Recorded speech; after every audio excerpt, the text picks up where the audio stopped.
Donc avant de commencer la Masechet Makot, une introduction sur les sujets de Makot. On va peut-être se limiter pour l'instant aux sujets développés dans le premier Pérec uniquement, dans le Pérec qu'on va attaquer. Il faut savoir avant tout que dans la Torah, on considère que le témoignage de deux personnes qui sont cachères, donc deux personnes qui répondent à des critères de moralité, un minimum, sont cachères, sont dignes de confiance, et la Torah formule Al-Pi Shnei Medim o Shlosha Edim Yakum Davar. Selon le témoignage de deux témoins ou de trois témoins, Yakum Davar, elle sera établie la chose. On considère leur déposition comme étant correspondant à la réalité, comme étant vrai. Évidemment, il peut y avoir des mensonges, il peut y avoir des magouilles, il peut y avoir de faux témoignages, la Torah en parle également, mais il faut bien un minimum il y a des preuves et contre-preuves, mais il faut bien s'en tenir à preuve du contraire en tout cas, à ce que les témoins déposent dans le récit qu'ils font de ce à quoi ils sont censés avoir assisté, et la Torah va cautionner cette déposition de au moins deux témoins. On verra d'ailleurs dans la Gemara plus tard pourquoi Al-Pi Shnei Medim ou Shlosha Edim, pourquoi deux ou trois. Si deux ça marche, deux ou trois c'est sûr que ça marche. Il se peut, malgré tout, que les témoins s'avèrent être de faux témoins, et ça on peut s'en apercevoir soit lors de l'interrogatoire auquel ils sont soumis par le Bet Din, soit parce que ils seraient contredits par d'autres témoins. Il y a, et ça on en parlera surtout c'est la Masechet Sanhedrin qui parle de ça, il y a ce qu'on appelle Derishot Vachakirot, il y a différents types de questions d'enquête que les Dayanim, que les juges posent aux témoins pour s'apercevoir, pour s'assurer un minimum qu'ils savent de quoi ils parlent et que ce qu'ils racontent c'est pas des bobards. Mais après même ces investigations-là du Bet Din, il se peut que les faux témoins soient contredits par d'autres témoins. Il y a confrontation, il y a des accords, il y a versions différentes. Donc on arriverait finalement à une situation de ce qu'on appelle akracha. Akracha, c'est lorsque et makrish l'autre, c'est nier ce que l'autre dit, c'est contredire ce que l'autre dit. Quand on est en situation de akracha, où il y a un groupe de témoins qui donne une version, un groupe de témoins qui donne une autre version, et qu'il n'y a pas de raison de croire plus les uns que les autres, donc ça va s'annuler. Ce qui est dit s'annule. Il n'y a pas de raison de croire plus les uns que les autres, donc on va laisser en suspens. Il y a par contre une contradiction des témoins, et c'est à ça qu'on va s'intéresser dans ce pérec-là. On va parler de faux témoins, mais qui sont des faux témoins que la Torah appelle, que Chazal vont appeler les témoins zomémim. Les témoins zomémim, c'est des témoins qui viennent raconter avoir assisté à une scène donnée, et ils vont être contredits par un autre groupe de témoins, mais ils vont être contredits d'une façon très particulière. Ils vont être contredits non pas sur le récit qu'ils sont en train de faire de ce dont il est question, mais on va leur dire, on va s'adresser à eux, et ça il faudra retenir, et ça sera l'objet on va en parler tout au début, ça sera l'objet de la Mishnah d'Afehé. On va leur dire à ces témoins-là, comment est-ce que vous pouvez témoigner telle chose, puisque tel jour, le jour où vous dites que ceci s'est passé, vous étiez avec nous à tel endroit. Donc c'est pas la photo, l'image que les témoins sont en train de dépeindre qu'on va attaquer et on va dire non mais c'est pas tout à fait comme ça que ça s'est passé, il y avait ceci, il y avait cela, etc. C'est vous n'avez pas assisté, c'est vous qu'on enlève de la photo. C'est vous qui n'étiez pas qui n'avez pas assisté à la scène. C'est pas que vous racontez mal ou que vous mentez, etc. C'est que vous n'étiez carrément pas présent lors de ça. Et dans ce cas-là, il y a un chidouche de la Torah qui dit va asitemlo kasher zamam larasot. Va asitemlo, vous lui ferez, lui, à ce couple de témoins, puisque des témoins, ils doivent être deux pour qu'on retienne en témoignage. Va asitemlo, vous lui ferez kasher zamam larasot, comme il a prémédité de faire. L'eau, c'est un singulier. L'eau, c'est un singulier. Sur la paire de témoins. Voilà, sur la paire de témoins, exactement. Ça veut dire que il y a des choses qui sont. Alors, il y a une première chose qui est étonnante, c'est que on va accorder plus de crédit au dernier témoin plutôt qu'au premier, Ça c'est un chidouche en soi déjà, c'est quelque chose que la Torah la Torah entérine que, en effet, c'est le deuxième couple de témoins, et on verra qu'il peut y avoir des témoignages en chaîne. On peut ne pas s'arrêter à un deuxième couple de témoins. Il peut y en avoir un troisième, un quatrième. Ça sera aussi l'objet d'une Mishnah. Mais en tout cas, c'est les derniers témoins. C'est la déposition des derniers témoins qu'on va retenir comme étant la vraie. Et par conséquent, les premiers témoins, à propos desquels la Torah dit va sitemlo ka'asher zamam, vous lui ferez comme il a prémédité, ça va très très loin. Si le témoignage du groupe A consistait à accuser Réhouven d'avoir tué Shimon par exemple, donc il est lui-même, Réhouven, passible de la peine capitale, il est chayav mita, il est passible de mort. Si Béhémet il a tué Shimon, et avec toutes les conditions de fond et de forme réunies, il était conscient, il a été prévenu, et etc., Atra, ce dont on parlera après, et que le couple A témoigne donc que Réhouven a tué Shimon, et que ce couple A est contredit par un couple B qui débarque, et qu'il dit « Mais comment pouvez-vous témoigner que Réhouven a tué Shimon lundi à 17h place de la Bastille, puisque lundi à 17h place de la Bastille, vous étiez avec nous à Hong Kong ?» Donc là, ils sont rendus aux mêmes. Et c'est le couple A qui subira ce qu'il a prémédité de faire subir à Réhouven, c'est-à-dire le couple A sera tué. Maintenant, il y a un autre chidouche. Il y a plusieurs choses chidouchi qu'on apprend. On verra plusieurs choses qu'on apprendra évidemment. Mais qui pose une difficulté, c'est que la Gemara il y a une braïta qui dira, la Gemara le rapportera, Rashi rapportera, Ka'asher zamam, en fait c'est la Gemara qui rapporte ça. La Gemara dira, c'est Beribi qui dira dans la Gemara d'Afeh Hamoud Bet, que lo hargu neheragin, hargu en neheragin. S'ils n'ont pas tué, ils sont tués. S'ils ont tué, ils ne sont pas tués. Ça veut dire, si leur témoignage, il a entraîné l'exécution de la sentence, donc Réhouven a été tué à tort, alors eux ne subiront pas la hazama, ils subiront pas cette peine-là, parce que la Torah a formulé Vasitem vous lui ferez, Ka'asher zamam, comme il a prémédité, et Chazal font un dracha, Ka'asher zamam, comme il a prémédité, Velo Ka'asher asa, et non pas comme il a fait. Il ne faut pas que la préméditation elle ait eu des effets concrets. Alors qu'ils auraient pu dire qu'elle va sur quand même. Exactement. Ça va être l'objection là-bas dans la Gemara d'Afeh Hamoud Bet. Ça sera précisément l'objection qu'on fera à Beribi qui a cité cette phrase que je viens de dire. Que lo argu neheragin, argu en neheragin. Ça sera précisément l'objection qui lui sera adressée.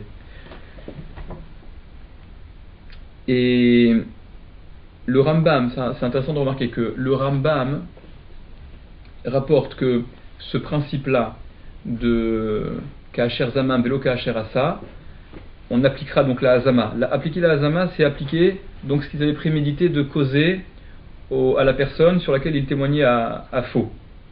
Et le Rambam voilà, dans Ilchot Edut Perek Kaf Halacha Bet, écrit que ce din-là n'existe qu'au sujet de la mort. C'est-à-dire, si leur témoignage a entraîné la mort, en effet ils ne seront pas tués, mais si leur témoignage il y a eu la prononciation de la sentence. On verra aussi, on parle de façon plus précise dans la Mishnah plus loin, à partir de quand la Hazama est déclenchée ou pas. Mais en tout cas, le Rambam dit que ça n'est que lorsqu'il y a la sentence de mort qui est prononcée et avant l'exécution de la peine, que s'ils sont rendus eux-mêmes à ce moment, ils subiront eux-mêmes la mort. Mais si la personne sur laquelle ils ont témoigné a déjà été exécutée, eux ne seront pas tués. Il y a d'autres Rishonim qui sont en marloquette qui disent que ça c'est vrai même au sujet de Malkout ou de Mammon, même si la peine qu'ils font encourir, qu'ils ont causée, La Gemara ne sera pas claire là-dessus. La Gemara ne sera pas claire là-dessus. C'est une marloquette Rishonim. Dans la Gemara c'est pas très clair. On verra qu'il y a une version, une parenthèse, un crochet, on verra que c'est une marloquette dans les Rishonim. Est-ce que c'est uniquement au sujet de la mort de Mita qu'on tient ce principe que, comme l'a formulé Beribi, lo argu neheragin, ils n'ont pas tué, ils sont tués, argu en neheragin, ils ont tué, ils sont pas tués. Est-ce que c'est limité à la mort ou est-ce que c'est à élargir aux autres peines? D'après le Rambam, c'est limité à la mort, c'est-à-dire que d'après le Rambam, même si le témoignage des faux témoins a entraîné malkout, la peine de on a frappé, la flagellation, à la personne sur laquelle ils ont témoigné à faux, ils ont été ensuite rendus eux-mêmes, et ben ils subiront également la malkout. D'après d'autres Rishonim, non. C'est Kacher Zaman Velo Kacher Asa, comme il a prémédité, non pas comme il a fait. C'est un principe qui s'applique au niveau de toutes les peines.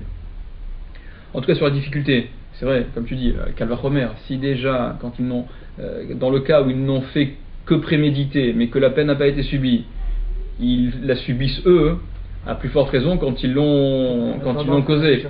On a tendance à réfléchir comme ça, c'est un Calvachomer naturel. Il y a le Kesef Mishneh qui rapporte deux réponses à ça. La première, c'est que, vu la gravité de leur faute, si leur témoignage ne s'est pas limité à être un faux témoignage, mais qu'il a eu pour effet d'appliquer la peine, donc d'exécuter la personne qui a été accusée à tort, c'est tellement grave ce qu'ils ont fait que les tuer ensuite, ça ne sera pas une kapara suffisante. Toute onesh de la Torah, toute peine de la Torah, elle est expiatrice. Donc s'il n'y a pas le côté expiation kapara, ça sert à rien. C'est pas t'as été méchant, tu prends une claque. C'est la claque n'a de sens que si elle est expiatrice. Or, dit le Kesef Mishneh dans un premier tirous, dans une première réponse, c'est tellement grave ce qu'ils ont fait que c'est plus du domaine, c'est plus du ressort du Beddin terrestre, c'est un problème entre lui et le bon Dieu.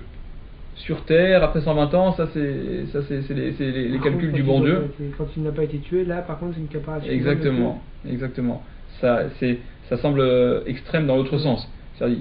Rav Dessler, mais bon, c'est plus au niveau moussard, entre parenthèses, il dit qu'il y a une espèce d'effet boomerang. Il y a le ratson qu'ils ont matérialisé en allant jusqu'à témoigner. Il ne peut pas ne pas avoir cet effet boomerang. Mais bon, ça c'est moins. On ne va pas rentrer dans le côté moussari de l'histoire. Juste une question sur le fait qu'on croit plus B que A. Ouais. D'accord.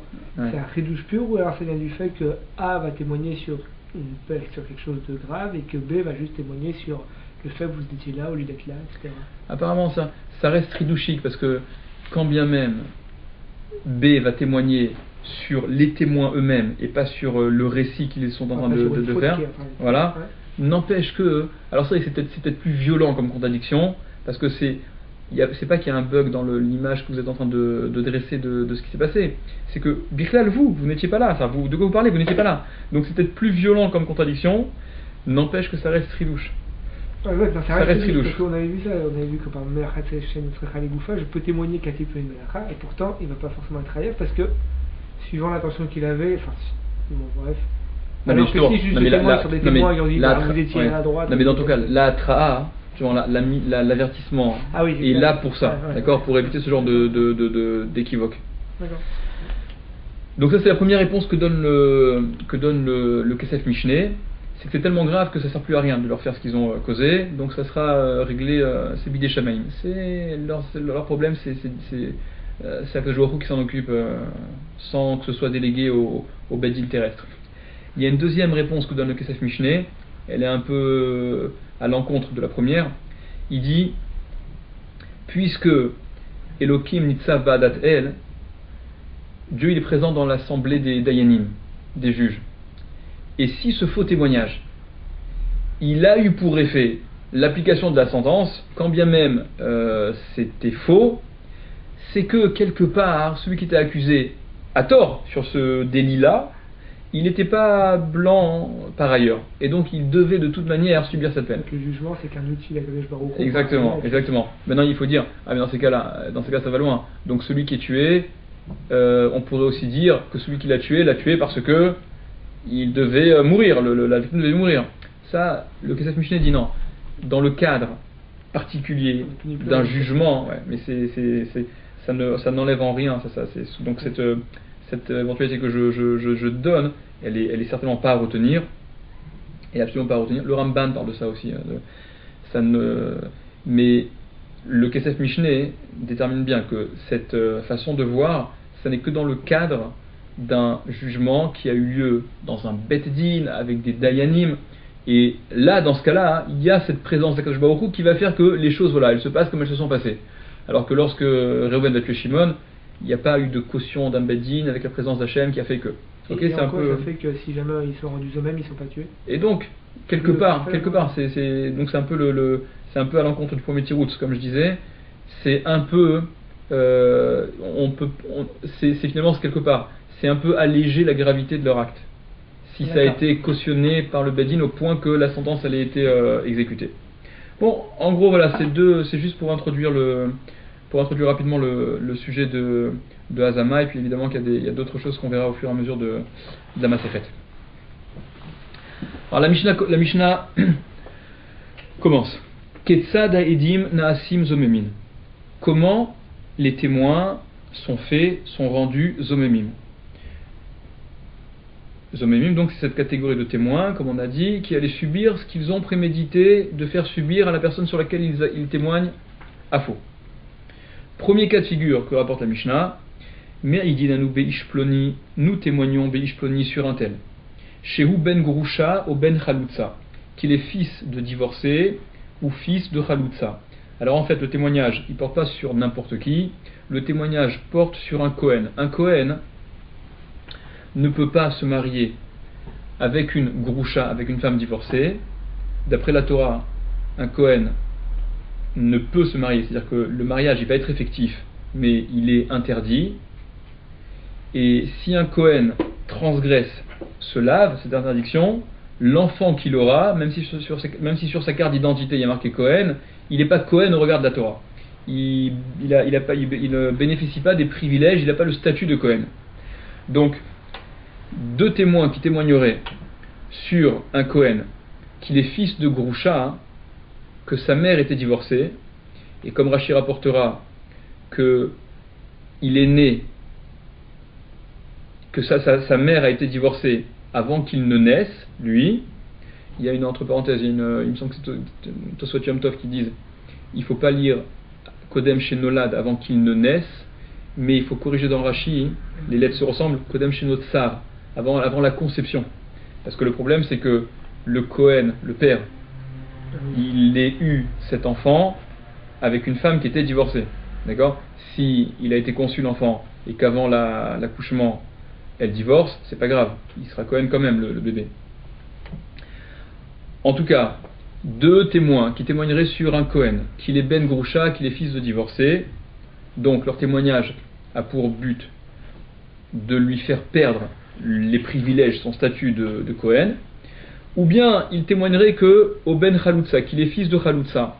Chalutza c'est qui ? La Chalutza, c'est la femme qui a perdu son mari, qui n'a pas eu d'enfant, et donc elle est en situation de yiboum potentiel, c'est-à-dire le beau-frère vivant a la mitzvah de se marier avec elle pour perpétuer le nom de son frère qui est mort, et si le yiboum, donc c'est ce mariage, est réalisé, alors tant mieux, mais s'il n'est pas réalisé, elle ne peut pas partir sans aucune procédure.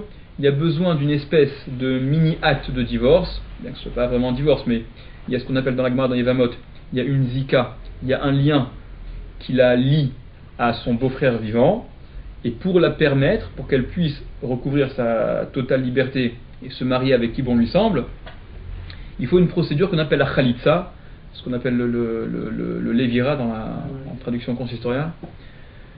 Et cette khalitsa là, donc la femme, et celle qu'on appelle la chalutza, qui a procédé à cette khalitsa, cette femme-là, elle est également interdite au Kohen. C'est une marque locatrice, parce que c'est Midera Banan, Midoraita. Mais en tout cas, elle ne peut pas se marier avec un Kohen également, bien qu'elle soit veuve finalement. Mais comme elle a subi cette procédure de khalitsa, c'est plus embêtant que si elle était veuve, puisque la veuve aurait pu se marier avec un Kohen. À l'exception du Kohen Gadol, la veuve peut se marier avec un Kohen.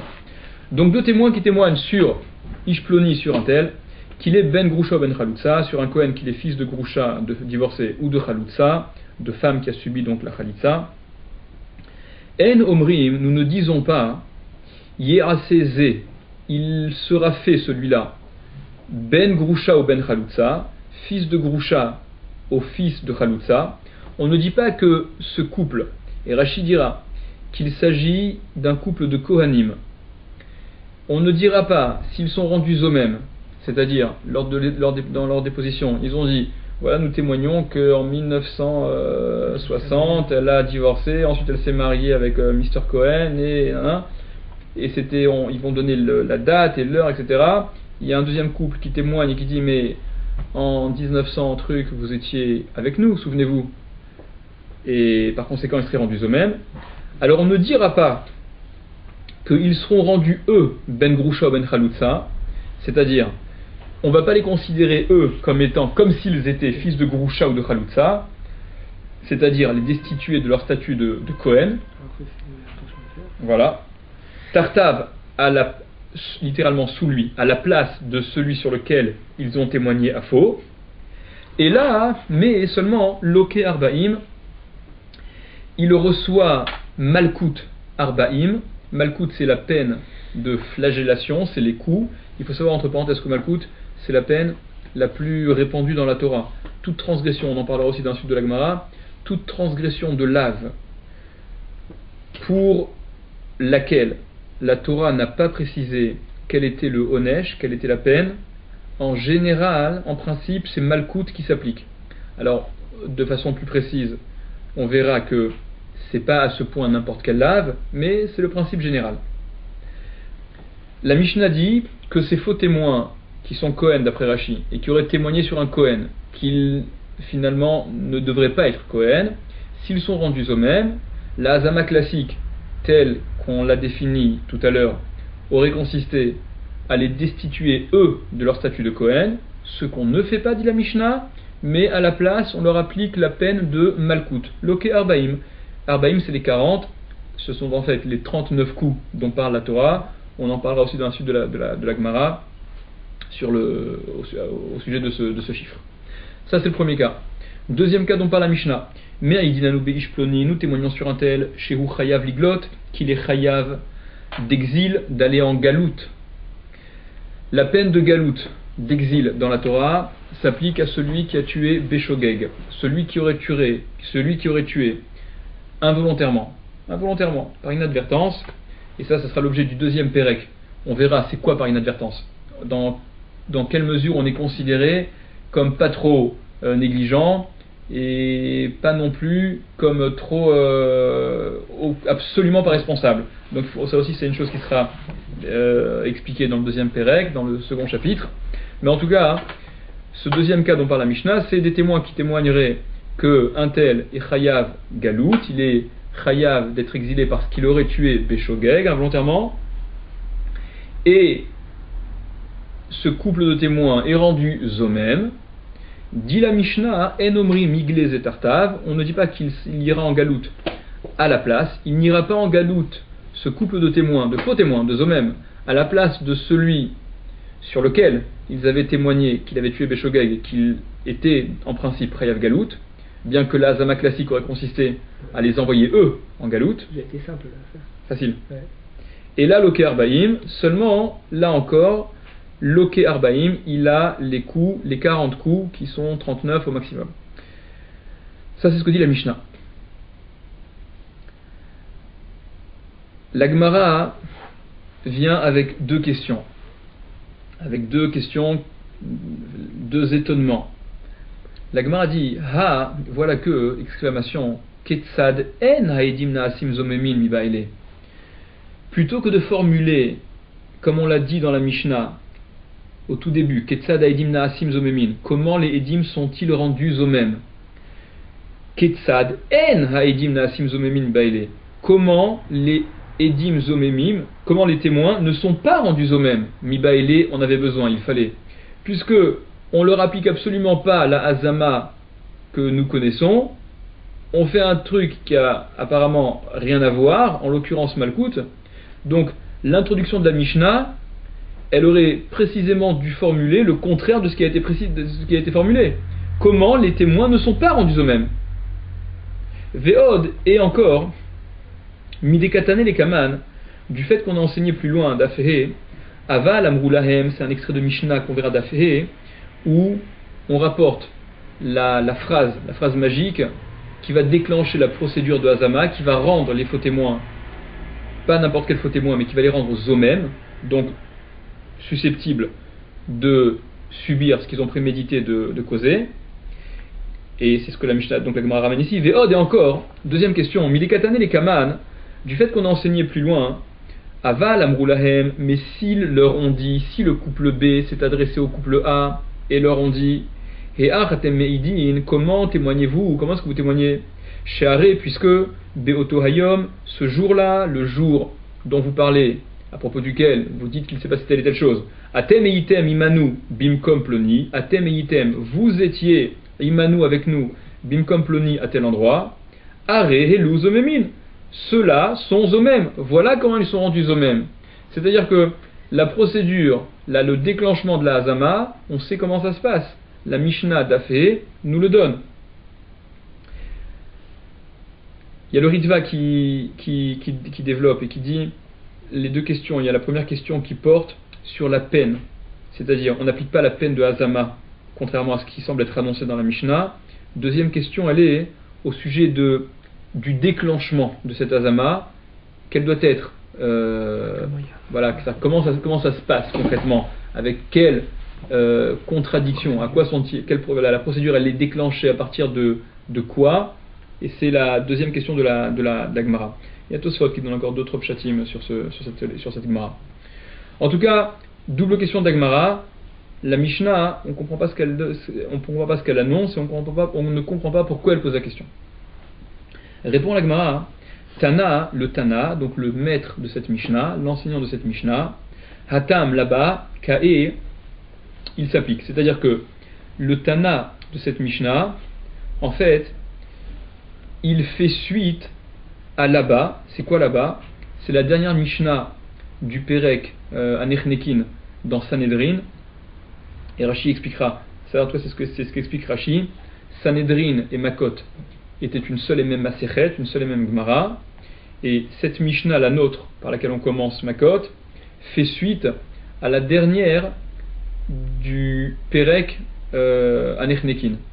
Anechnekin, c'est ceux qui sont chayav, ceux qui sont passibles de la peine de mort, de strangulation, d'étranglement. C'est propre à Rashi, ça, le fait de dire. Ce qui est propre à Rashi, c'est de dire que c'est le dernier Perek de la Masechet Sanhedrin, parce que dans l'édition que nous on a du Bavli, c'est l'avant-dernier Perek, c'est pas le dernier Perek, et ça aussi c'est l'objet d'une Marlogat Rishonim, à savoir l'ordre des prakim, des chapitres. En tout cas, ce qui est certain, c'est que, d'après Rashi en tout cas, c'est la suite de la Mishnah dans Sanhedrin, où on parlait donc de différents cas de Hazama, c'est ce que la Gemara va ramener tout de suite. La Mishnah là-bas, dans Sanhedrin, donc à laquelle fait suite notre Mishnah, la Mishnah de Sanhedrin, et la Gemara rapporte un extrait, disait Kol azomemin makdimin leota mita. Kol azomemin, tous les zomemim, tous les témoins zomem, tous les témoins qui sont rendus zomem, comme on l'a expliqué avec la fameuse procédure. Makdimin leota mita, littéralement Makdimin, il précède. Rashi explique, ils se lèvent en sachant à quoi s'attendre, ils savent à quoi s'attendre. Leota mita à la même mort, ils savent que s'ils ont témoigné à faux sur un type et que leur témoignage a rendu cette personne chayav mita, passible de mort, alors en fonction de la mort qu'il lui aurait causée, ils savent très bien que eux, rendus eux-mêmes, subiront cette même mort-là qu'ils ont prémédité de causer à la personne sur laquelle ils ont témoigné. Donc la Mishnah le formule en disant Kol azomemin, tous les zomemin, makdimin leotamita, précèdent à la même mort, ils savent à quoi s'attendre, à ce qu'ils ont prémédité de causer. Chutz, à l'exception d'eux, mizomeme bat Kohen ou boala, les zomemim d'une bat Kohen, d'une fille de Kohen, une mademoiselle Kohen, qui s'est mariée avec un Israël, si elle fait un adultère, alors elle est passible de la peine capitale, comme on l'est à cause d'un adultère, mais elle a une peine qui est différente d'une femme, entre guillemets, normale, qui aurait commis un adultère, parce que elle n'est pas jugée par la peine de chenek. Chenek, c'est donc la strangulation, l'étranglement, mais par srefa, c'est la brûlure. Donc la Mishnah dit là-bas, tous les zomemim savent à quelle peine s'attendre, celle qu'ils auraient causée, à l'exception des zomemim d'une bat Kohen ou boala, d'une fille de Kohen, donc une ex-mademoiselle Kohen mariée avec un homme, peu importe, ou boala et son amant, qui lui, entre parenthèses, subira la peine classique de chenek.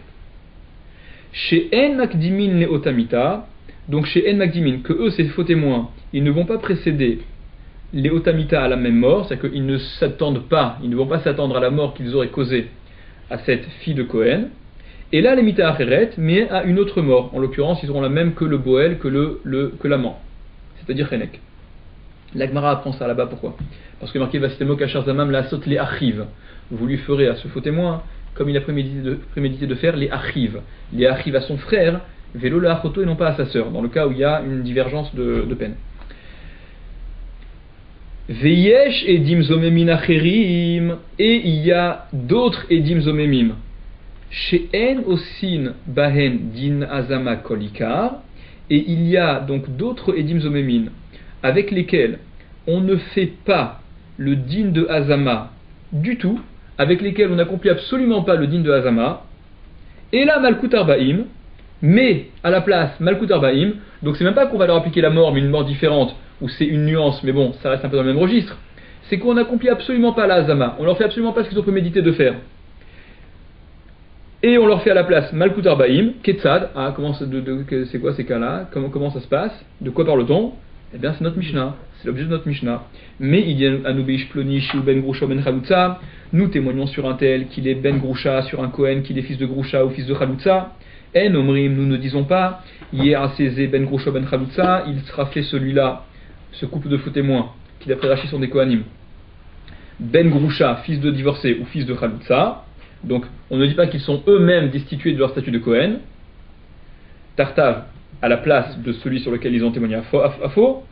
Et là, mais Loket Arbaim, il subit Malkut Arbaim, la peine de Malkut.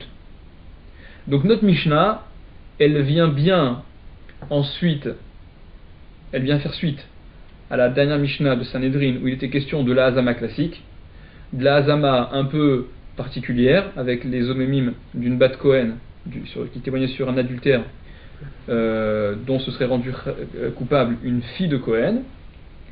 Et notre Mishnah vient conclure et donner un cas où il n'y a pas du tout le din de Hazama qui est appliqué pour des témoins qui pourtant sont rendus zomem, à savoir les deux cas qu'on a énoncés. La Gemara maintenant va s'interroger. À ce niveau-là, on est confronté à au moins deux questions. Premièrement, pourquoi on ne leur applique pas la Hazama classique? Pourquoi ces personnes qui sont avérées être des omémim, et encore une fois d'après Rashi il s'agit de Kohen, pourquoi ne sont-ils pas destitués de leur statut de Kohen, puisque la Hazama classique aurait consisté à leur faire perdre les privilèges qu'ils ont du fait de leur Keuna?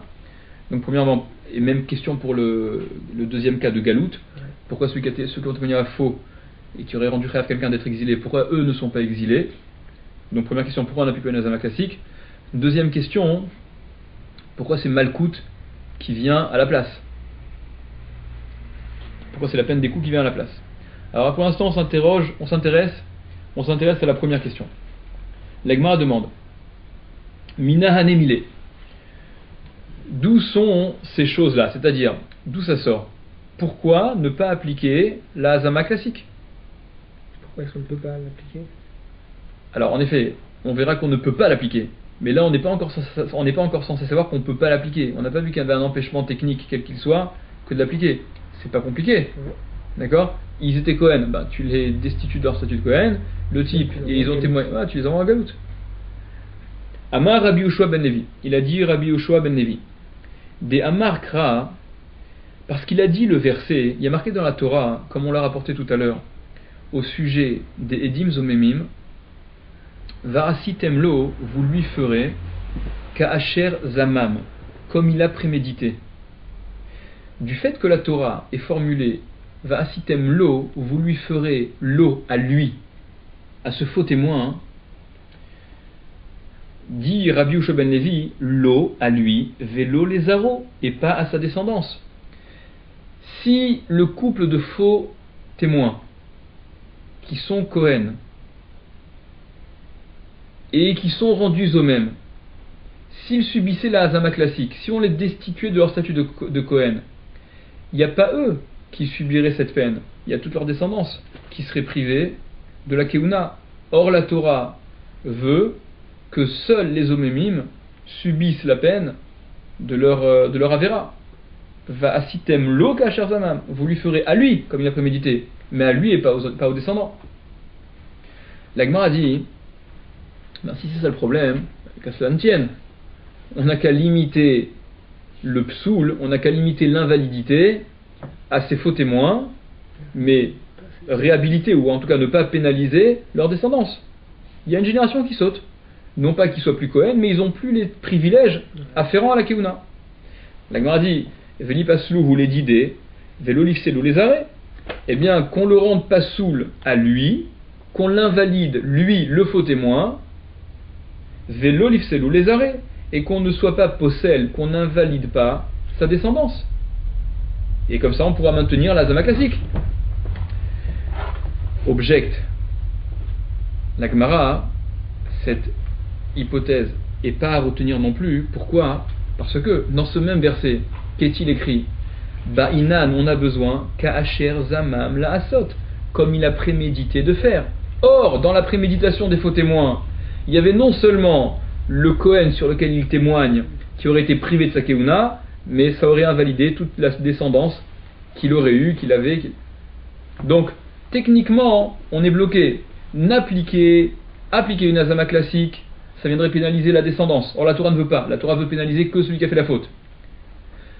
N'appliquer la sentence, n'appliquer la peine, le onesh, qu'aux faux témoins. On n'est plus en accord avec la symétrie que la Torah demande. Vous lui ferez comme il l'a prémédité de faire. Il faut que ce soit identique à l'objet de sa préméditation. Or, sa préméditation, fatalement, elle incluait la descendance qu'il avait. Et c'est devant cette impossibilité technique que du coup on a posé la question de la Mishnah de Ketzad, comment est-ce qu'on fait pour rendre ce genre de témoignage de même? Alors face à cette impossibilité technique, on introduit, voilà, qu'est-ce qu'on va faire à la place? Qu'est-ce qu'on va faire à la place? C'est la deuxième question qui restera en suspens. Mais c'est pas tant que la Mishnah pose la question comme il y a cette incapacité technique, alors truc c'est plutôt on nous parle des exceptions de Hazama,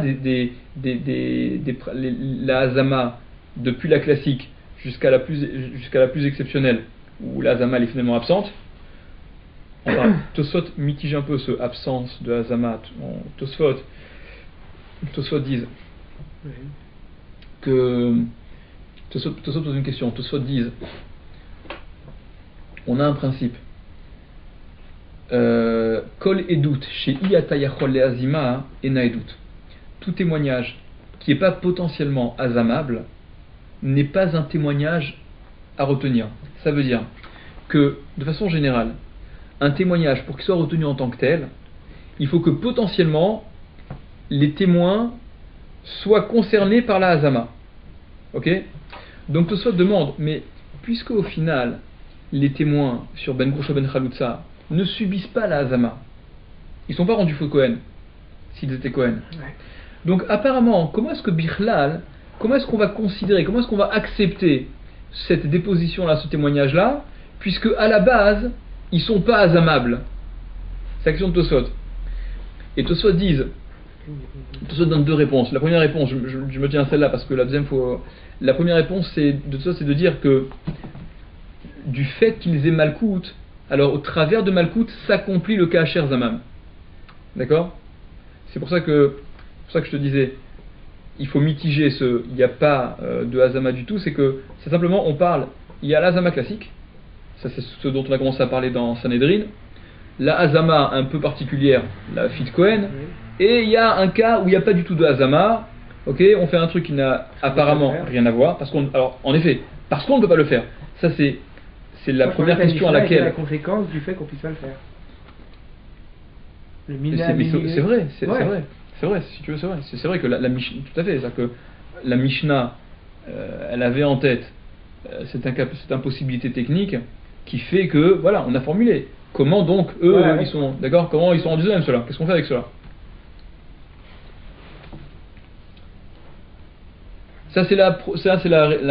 Cette réponse-là, c'est donc la proposition de Rabbi Yoshua ben Levi. Il y a une deuxième proposition de réponse dans la Gemara. Donc dans les mots, c'était on aurait pu envisager de ne le rendre pasoul que lui et pas rendre pasoul sa descendance. Ce à quoi la Gemara répondait, c'est pas possible. Bainan ka'asher zamam la asot veleka. On a besoin de ka'asher zamam la asot, comme il a prémédité de faire. Veleka, et il n'y a pas. Limiter la peine au faux témoin, ça ne remplirait pas la condition de la Torah de vous lui ferez comme il a prémédité de faire, puisque lui, sa préméditation, elle avait un impact, elle avait un effet même sur la descendance de la personne qu'ils avaient accusée à tort. Ça, c'est la première réponse. Barpada Omer. Barpada a dit. Autre proposition, pourquoi on n'applique pas la Hazama classique à ces faux témoins-là? Barpada vient et donne une autre réponse. Et il répond avec un Kalvachomer, avec un raisonnement a fortiori. Kalvachomer, il y a un raisonnement tout est plus logique, veut dire Barpada. Uma ha-mechalel eno-mitralel. Si déjà le mechalel, celui qui profane, Rashi va expliquer.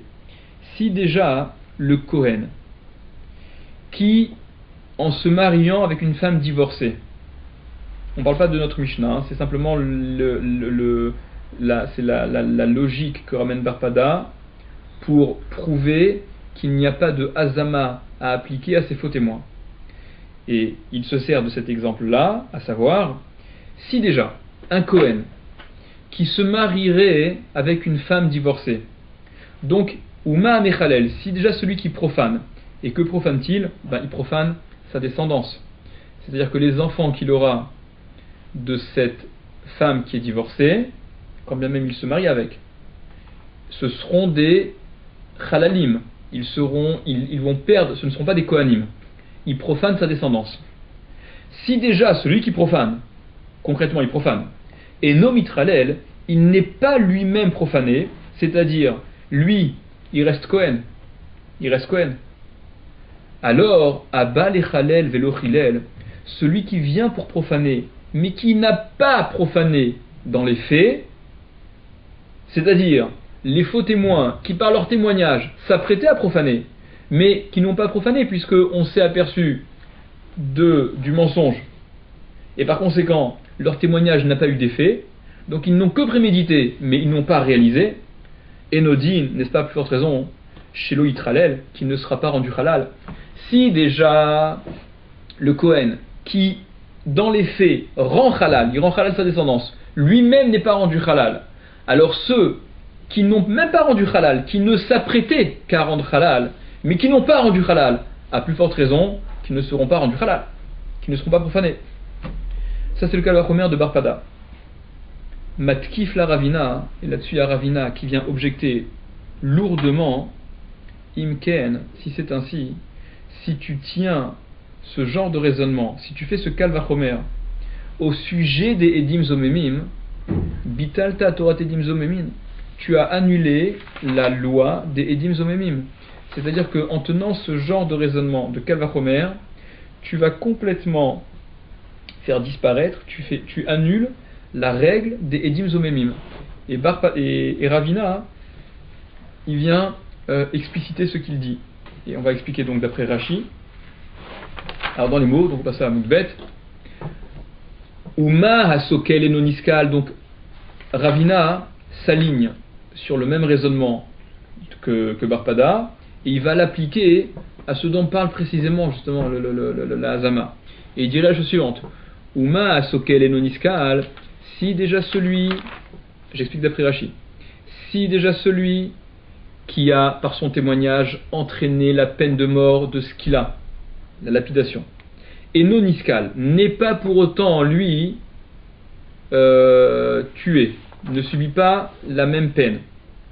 Habal iskol velo sakal, celui qui vient pour entraîner la peine de ce qu'il a, velo sakal, mais qui n'a pas causé la peine de ce qu'il a, parce que son témoignage n'a pas eu d'effet, ils ont été rendus faux témoins avant, et Nodin chez Loïsakel, n'est-ce pas à plus forte raison qu'il ne sera donc pas chayav ce qu'il a, qu'il ne subira pas la peine de ce qu'il a, si déjà celui qui a entraîné la peine de ce qu'il a ne subit pas cette peine de ce qu'il a, parce que comme on l'a dit tout à l'heure, Kacher Zamam Velo Kacher Asa, la Torah punit tant qu'on en est au tant qu'on en est à l'état de préméditation, et non pas quand la préméditation elle a eu des effets. Donc si déjà celui qui a causé ce qu'il a, il ne subit pas la peine de ce qu'il a, à Baliskol Velo Sakal, celui qui vient pour rendre Chayav ce qu'il a, pour accuser, pour causer la peine de lapidation, Velo Sakal, mais qui n'a pas causé la peine de ce qu'il a, parce que il a été rendu de même avant, n'est-ce pas, à plus forte raison qu'il ne sera pas lui-même rendu ce qu'il a. Or, c'est précisément dans ce cas-là que parle la Torah de la peine de Hazama. La peine de Hazama, c'est justement ça, qu'ils subissent ce qu'ils ont prémédité de causer, tant que l'objet de leur témoignage n'a pas eu d'effet concret. Donc tu vois qu'en tenant ce genre de raisonnement de Kal Vachomer, t'en arrives exactement à l'inverse de ce que dit la Torah pour la Hazama. Et là, donc la Gemara dit, et là seulement, donc on revient, Mechuvarta Kedeshaninan Meikara, Mechuvarta, c'est clair, Privar, c'est-à-dire blanc, c'est clair, c'est-à-dire c'est juste.